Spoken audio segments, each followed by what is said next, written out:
G'day everybody, what we're going to look at now is how to pull apart the main components of a ZF 5HP 19 transmission. This is a rear wheel drive version that's come from a BMW. As you can see, the oil pan here is already removed. The filter as well as the valve body has already gone. Also the two tubes that go into the oil pump assembly have already been removed. To start removing the components, the first thing we're going to do is remove the oil pump assembly, which is this thing that sits at the top. There are 9 T27 Torx bolts that are around the circumference of the oil pump assembly. Remove those first, and to actually pull out the oil pump, all you need to do is just get a couple of multi-grips, just put them on any of the lugs that are on the outside. And now what we're going to do, because there's a big O-ring around the outside here which seals it against the case, it's a little bit tight, so you just need to give it a bit of a jiggle and everything will just pull up and out.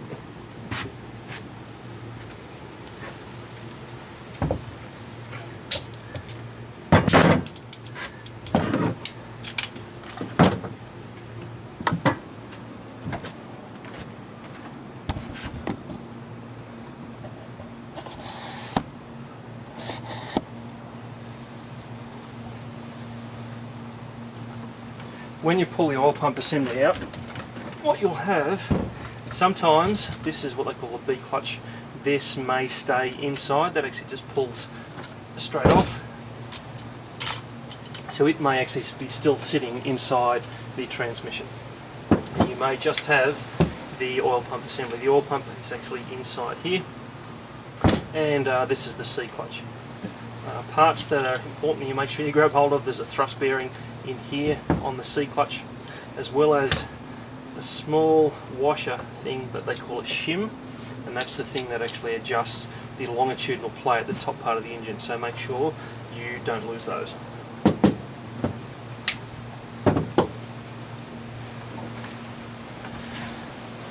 Now what we'll do is we'll have a look at all these other parts. First thing that's going to come out is this thing here, which is the input assembly. You just pull that up and out. There's a thrust washer there, so make sure that comes with you. And on the inside you'll see both the A and the E clutches. That just comes out as one component.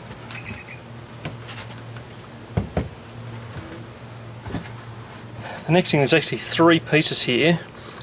The sun gears for both the top and bottom Ravino gear set, as well as this is the inner spline for the E-clutch that goes down to the planet carrier for the Ravino set.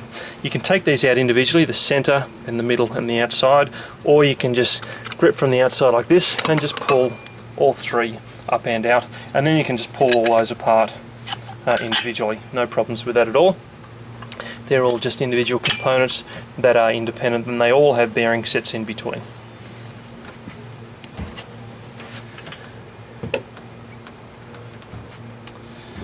The next thing that's going to come out is the Ravino gear set, which is this one here.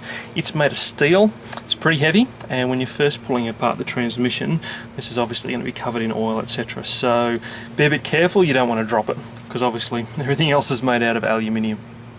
Best way to do it is actually get your fingers in here on the inside, I've found, and actually lift it up like that. As you can see, that's a Ravino gear set.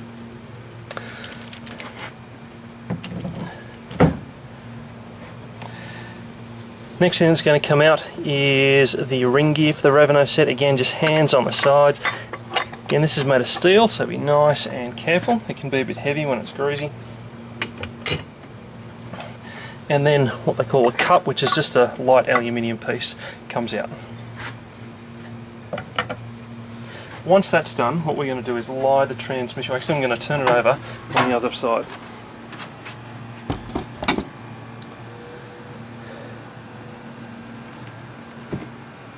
So we're just going to turn the transmission over on its end. There's actually a bearing set in there, so make sure you remove that before you turn it over.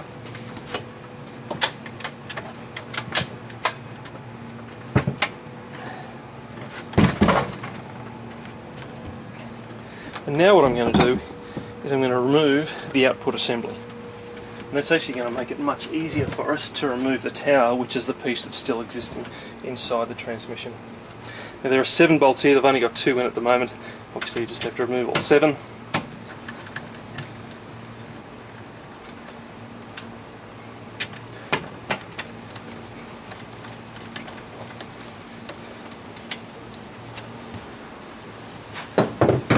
Also, you may notice here that there's no seal in here. I've just been playing with the transmission, I've removed it. Obviously that would be replaced, or would be there when you're removing everything, and you would replace that prior to putting everything back together. Once those 7 bolts are out, you can just pull this up and off. Pretty simple. And you can see the output shaft here just splines into the output assembly. Here is what they call, it's another shim. And this is the one that actually adjusts the longitudinal play at this end of the engine, so obviously you don't want to lose that.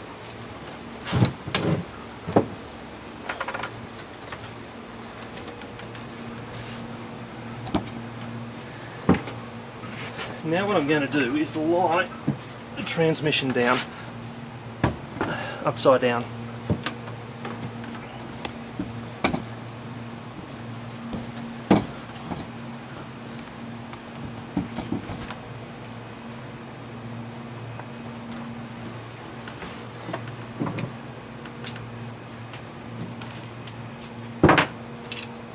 There are 3 Torx bolts that hold in this piece in here, which is called the tower. They've got a fair bit of torque on them. I've obviously removed these prior to this point. They're fairly loose, but they have a fair bit of torque on them. So, you ready for that?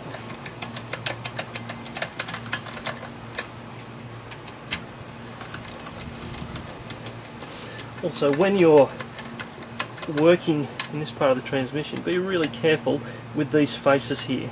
They're actually really finely machined, and there's no gaskets, but that's where the valve body actually bolts straight to the transmission casing itself, and you don't want to damage those, so you just need to be a little bit careful.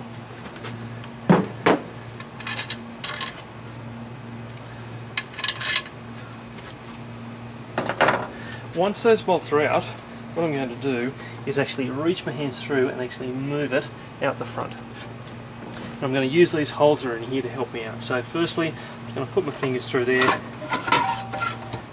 gently push that out.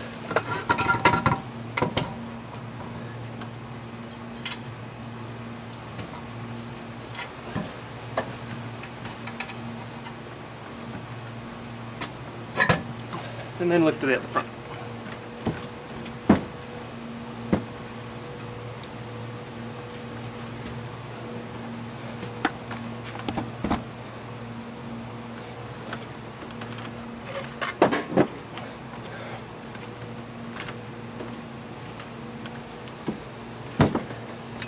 Okay, the stand, I would suggest you use it.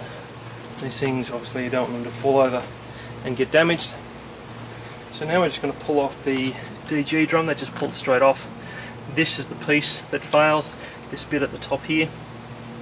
This snap ring in there, upward of it, actually just breaks off, and this whole piece around the outside comes off, and you lose reverse straight away. So that just pulls straight off. Then you can just pull off the F clutch, pull off the ring gear. There are bearings on either side of it. Then you get your Simpson set at the bottom, and that's it. Very simple.